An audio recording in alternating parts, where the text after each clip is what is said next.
Hi viewers, ఎలా ఉన్నారు? బాగున్నారా? ప్రేమలో డెవిల్ స్టోరీ నచ్చితే లైక్ చేయండి, కామెంట్ చేయండి, సబ్స్క్రైబ్ చేయండి. మమ్మీ అని బాధగా పిలుస్తాడు శివ. అలాగే నవ్వుతూ కొడుకు వైపు చూస్తూ, నువ్వు నాతో జోక్ చేస్తున్నావా శివ? అసలు నువ్వేంటి అది కూడా దక్షతో? ఏ దక్ష అయితే ఆదర్శ్ చెల్లెలు, ఏ ఆదర్శ్తో పగ తీర్చుకోవడానికి నువ్వు దక్షని పెళ్లి చేసుకున్నావు? ఏ దక్ష అని అయితే నువ్వు నీ ప్యాలెస్లో పెట్టి రోజు ఒక టైప్ ఆఫ్ టార్చర్ నరకం చూపించేవాడివో ఆ దక్షని నువ్వు లవ్ చేస్తున్నావా? హాహాహా, నైస్ జోక్ శివ, ఇంకా నవ్వడం నా వల్ల కాదు అని అంటారు సావిత్రి గారు. మమ్మీ ప్లీజ్, నిజంగా తనని లవ్ చేస్తున్నాను, ఇంకా ఆపు శివ. ఇంకెంత మోసం చేస్తున్నావు? ఇంకెన్ని అబద్ధాలు ఆడుతావు? ఇంకా ఎన్ని నాటకాలు ఆడి మళ్ళీ తనని టార్చర్ చేయాలని చూస్తావు అని నవ్వుతున్న సావిత్రి గారి కళ్ళల్లో నుంచి కన్నీళ్ళు అలా చెంపల మీదుగా జారుతాయి. యూ నో వాట్ శివ, ఎప్పుడైతే అనన్య చనిపోయిందని విన్నాను అప్పుడు నేను ఎలా ఫీల్ అయ్యానో తెలుసా? ఆదర్శ్ అనన్యనే చంపేశాడని నువ్వు అన్నప్పుడు నిజంగా నేను నమ్మలేదు. నువ్వు ఆదర్శ్ మీద పగ తీర్చుకోవాలనుకున్నావు. అదే విషయం నాకు చెప్పనప్పుడు నువ్వు ఆదర్శతో ఏదైనా గొడవ పడతావేమో అని బాధ మొత్తం వాడి మీద చూపిస్తావేమో, నీ కోపంతో వాడిని చంపేస్తావేమో అనుకున్నాను. అందుకే నేను నిన్ను ఆపాలని కూడా చాలా ట్రై చేశాను. నువ్వు నా మాట వినకుండా ఇంట్లో నుంచి వెళ్ళిపోయావు. నువ్వు అనుకున్నట్టుగానే పగ సాధించుకున్నావు, కానీ ఆదర్శ్ మీద కాదు, దక్ష మీద. నువ్వు ఆదర్శ్ని బాధ పెట్టడానికి అసలు ఏ పాపం తెలియని దక్షని పెళ్లి చేసుకొని టార్చర్ చేస్తున్నావు అని తెలియగానే నిజంగా నా మైండ్ పని చేయలేదు. అందుకే నీ దగ్గరికి వచ్చాను.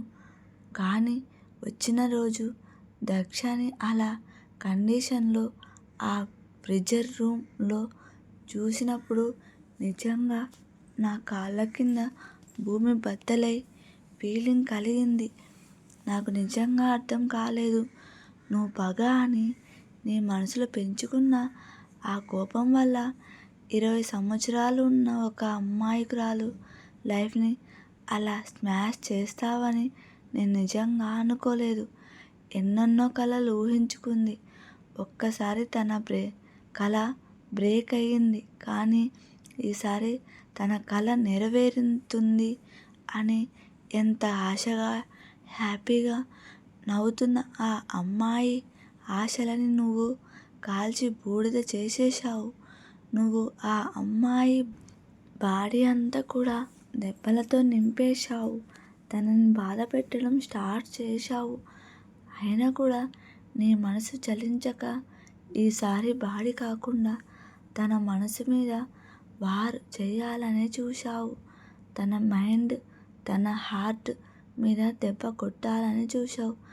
అందుకే తనని పెళ్లి చేసుకొని తనని ప్రేమిస్తున్నానని అబద్ధాలతో, తనని నీ మాయ మాటలతో నమ్మించి తనని పూర్తిగా పిచ్చిదాన్ని చేశావు. పాపం, నువ్వు చెప్పిందంతా నిజం అనుకొని, నీ ప్రేమ అంతా నిజం అనుకొని మురిసిపోతున్న దక్షని పూర్తిగా బ్రేక్ చేసేశావు. అయిపోయింది కదా, నీ పగ తీరిపోయింది. ఇప్పుడు మళ్ళీ తను ఇక్కడికి వస్తుందని నువ్వు ఆశపడి తనని లవ్ చేస్తున్నాను అని ఎందుకు మాయమాటలు నా దగ్గర చెప్తున్నావు? ఇంత జరిగాక తను ఇక్కడికి వస్తుందని నీకు అనిపిస్తుందా? నువ్వు దక్షని ఇక్కడికి తీసుకొని రాగలవా అని అడుగుతారు సావిత్రి గారు. తన మమ్మీ మాటలకి ఆవిడ దగ్గరికి వచ్చి ఆవిడ 2 చేతులు పట్టుకొని ఆవిడకి ఎదురుగా మోకాళ్ళ మీద కూర్చొని, నేను తప్పు చేశాను అని నాకు అర్థమయ్యింది. నా లక్కుని నేను పోగొట్టుకున్నాను. ఎప్పటికీ నా సొంతం అవ్వదేమో అని భయంతో కొన్ని సంవత్సరాలు బ్రతికిన నా దగ్గరికి తను వచ్చినట్టే వచ్చి నేను తనని పంపించేశాను అని అనన్య అని నేను ఆ టైంలో అలా చూశాక నా మైండ్ అంతా పగ ప్రతీకారంతోనే నిండిపోయింది. నా బ్రెయిన్ పని చేయలేదు. ఆదర్శ్ మీద కోపంతో నాకు ఆ టైంలో ఇంకా ఏది కూడా అనిపించలేదు. ఎవరి బాధ అర్థం కాలేదు. ఎవరి ఏడుపు కూడా వినిపించలేదు. నేను చూస్తున్నంతా తప్పు అని నాకు అప్పుడు తెలియదు మమ్మీ. మనసులో పగ నింపుకొని నా చేతికి అందిన హ్యాపీ లైఫ్ని నేనే స్మాష్ చేసేశాను. నేను ఎవరిని అయితే లవ్ చేశాను తనని బ్రేక్ చేసేశాను. ఇప్పుడు కూడా చేస్తున్నాను. కానీ ఎవరిని అయితే ప్రాణం కన్నా ఎక్కువగా ప్రేమించాను, నా ఈ పగ కోపం వల్ల నా లోపలే ఆ ప్రేమని చంపేసి తన మీద అసహ్యం చూపిస్తూ వాళ్ళ అన్నయ్యని నరకం చూపించాలని తనని నేను బ్రేక్ చేసేశాను. అండ్ ఇప్పుడు నేను బ్రేక్ అయిపోయాను. నేను చేస్తుంది తప్పు అని తెలిసేసరికి చాలా లేట్ అయిపోయింది. అంతా నాశనం అయిపోయింది మమ్మీ. కానీ నేను అంతా సెట్ చేసేస్తాను మమ్మీ, ట్రస్ట్ మీ. నేను నిజంగా ఇప్పుడు చాలా రిగ్రెట్ ఫీల్ అవుతున్నాను. నా లోపల ఈ పెయిన్, ఈ రిగ్రెట్ మళ్ళీ నా వైపు నా దగ్గరికి వచ్చాకే తగ్గుతుంది. నేను నా వైఫ్ని నా దగ్గరికి తెచ్చుకుంటాను మమ్మీ. ఎలాగైనా తనని నా దగ్గరికి తీసుకొని వస్తాను అని ఏడుస్తూ అంటాడు శివ. శివకి 2 అడుగులు దూరంగా వెళ్ళి నవ్వుతూనే ఏడుస్తూ, తప్పు తప్పు కాదు, నువ్వు పాపం చేశావు, అన్యాయం చేశావు. ఒక అమ్మాయికి ర్యాలీ ఫీలింగ్తో నువ్వు ఆడుకున్నావు. తనని పూర్తిగా బ్రేక్ చేసేశావు.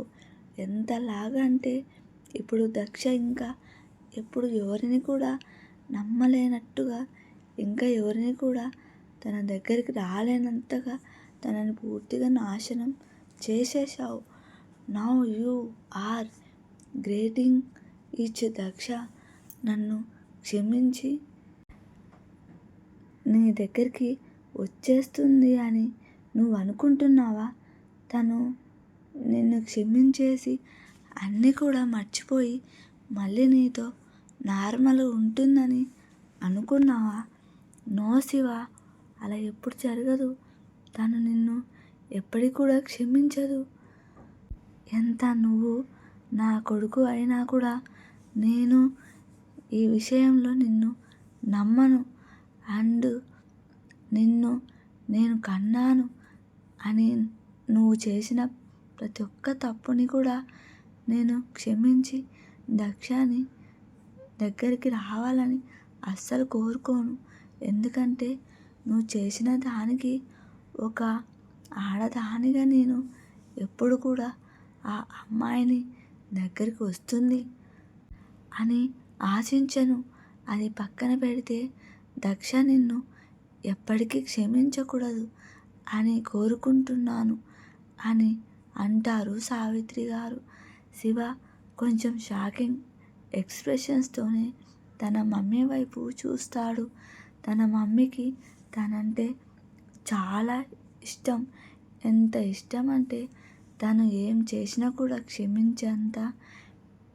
ఇప్పుడు తన తప్పు తెలుసుకున్న తర్వాత తన మమ్మీ దగ్గర తన బాధ చెప్పుకుంటే ఆవిడ తనని క్షమిస్తుందేమో అనుకున్నాను. కానీ సావిత్రి గారు అలా మాట్లాడడంతో శివ నోటి నుంచి మాటలు రావడం లేదు.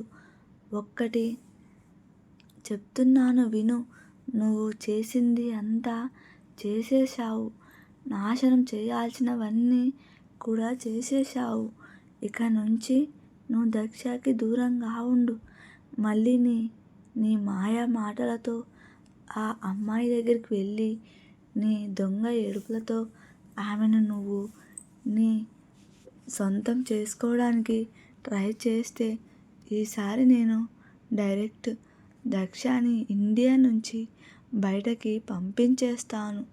నీ నుంచి దూరం చేసేస్తాను. అండ్ ఆదర్శ్ కూడా నా మాట ఖచ్చితంగా వింటాడు.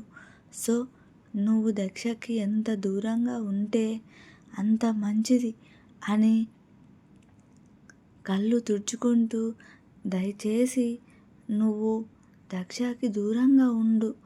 ఆ ఒక్క హెల్ప్ చేయు. తన కంటికి ఎదురుగా వెళ్ళకు. ఎందుకంటే తను ఉన్న సిచ్యువేషన్లో ఇప్పుడు నిన్ను చూస్తే ఖచ్చితంగా నువ్వు చేసిన మోసం అన్నీ కూడా గుర్తొస్తుంది. ఇంకా అలా కూడా బ్రతకలేదు.